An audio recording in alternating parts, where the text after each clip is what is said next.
Alright, this is Vegeta8259 again, and today I'm going to do a review of the SD RX-78 Gundam.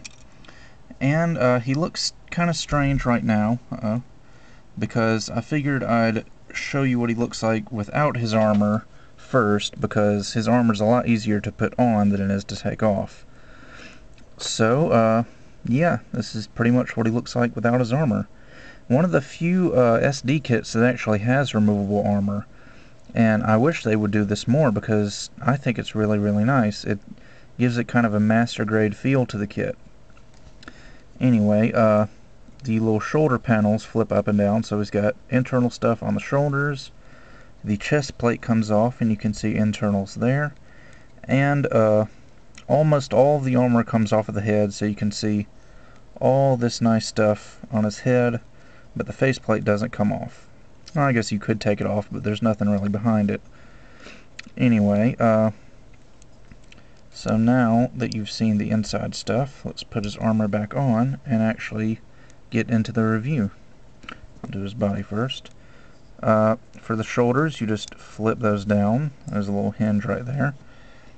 And you just take the chest piece and snap it right on, and there you go.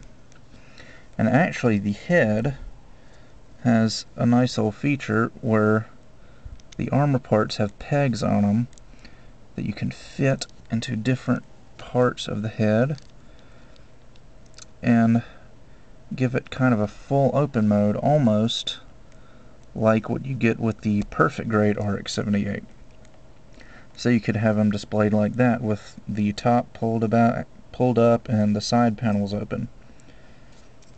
But I prefer just to have him normal with all of his armor on. So,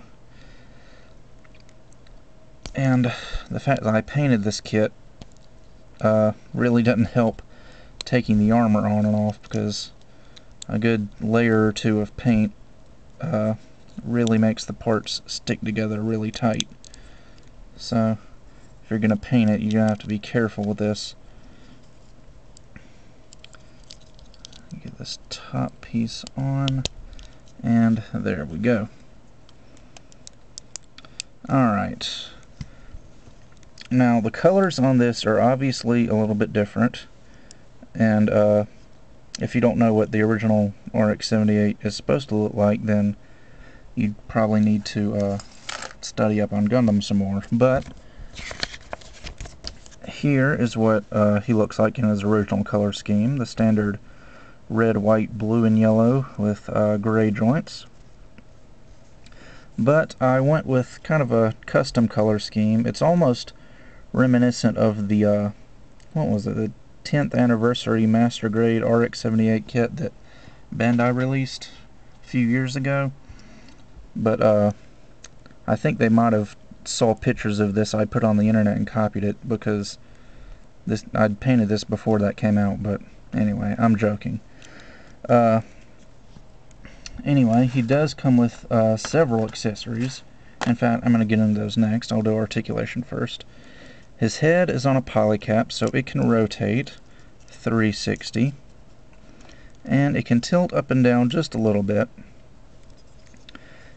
The arms also on a polycap with a peg, so shoulders can go 360, and then the arms can go in and out about that far. The elbows can bend about, not quite 9, oh, it's about 45 degrees, I guess. And then they can flex back out straight and rotate at the elbow. Unfortunately, the wrists don't have any articulation because the hands are just connected to the forearm there. The Beam Sabers are on ball joints, so they can wiggle around pretty freely. And you can easily take them out if you're going to have him in a pose holding his Beam Saber. So it doesn't look weird like he's got 3 Beam Sabers and you're trying to figure out where the third one came from. Anyway, the waist does rotate, and it goes 360. You might have to pull it out a little bit though, because if it's pushed all the way in, you're going to have trouble rotating it. And then the feet, doesn't really have legs, just feet. And they're all on ball joints, so they can go up and down and They can wiggle and rotate 360 actually, without even getting in each other's way. Let's tilt this camera down just a little bit so you can get them more in the camera frame. Well, there we go. Alright, right, decals. Basically, I just took some leftover decals from my Master Grade RX-78 1-year war version and just used those on this kit, and I think it turned out pretty well. I especially like this big decal on the side of his head. I think that looks cool. But yeah, just leftovers. Didn't go too crazy, just, you know, wherever there was just a big blank open space and it looked like a decal would help. He does come with his own set of stickers. He comes with eyes, and I obviously used that sticker. He also comes with a couple red stickers for the forehead cameras and the little red part on the crotch. And he comes with some stickers to put on his shoulders with the EFSF and white base logos. But I didn't bother with those because I knew I was going to be using my 1-year war decals. Anyway, now on to accessories. He comes with a little beam rifle with a moving scope, but I'm not sure if it's gonna move because I've painted this. Nope, I think it's stuck. When you paint something and then it sits in a box for a couple of years, the paint tends to act more like glue, so this little sensor is supposed to move side to side, but it's not going to on mine. Anyway, it does look nice. It's actually really detailed and fits nicely in his hand. And next up is his Hyper Bazooka, and unfortunately the entire thing is molded in black, so you're gonna have to paint all this white stuff here. And if you know anything about painting white on top of black plastic is a pain, so you're probably gonna want to use some primer first. And he can hold this really well also. Next up, he comes with a Beam Saber. This is just one solid piece of white plastic. So you're going to have to paint the beam pink. But, like his other weapons, fits in his hand with no trouble. And he also comes with a shield that, let's see, does come with a yellow star, like normal, but I actually modified this kit to make it more like the Verka shield. And I just removed the star and filled it in with some putty, sanded it till it was nice and smooth, and then painted over it red and white, and added the nice 1-year war decal on top. And he's actually got a really nice little peg system back here. He comes with this handle, so he can put it down here and hold his shield like he normally does, which I'll show you. Like so. Or he can take it off, move it up there, and hold it just like that.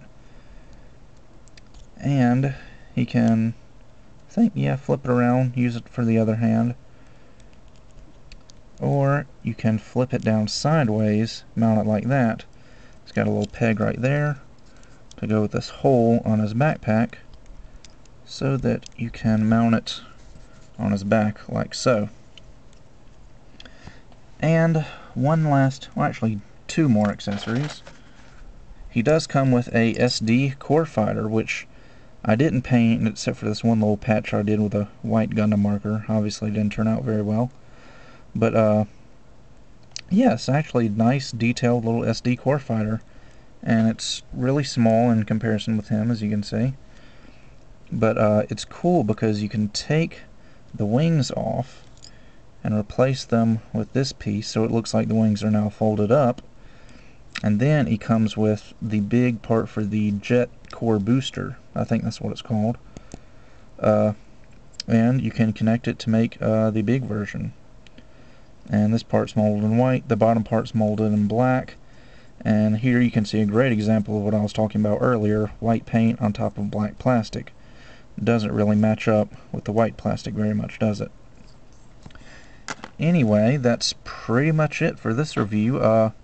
Definitely one of the better SD kits. Maybe not as articulated as some of the newer SD kits, but I absolutely love it just for the fact that it has the internal detail. Also, the SD Zaku 2 and Shard Zaku 2 have internal detail as well. Let's see, you can flip up the things on their heads, and I think you can do some other stuff. They're about the same level of quality as this one. So I definitely recommend all three of those kits. And they're not too expensive. You can get them for a good price at about $5 to $10 a piece. So that does it for this review, and I will see you guys next time.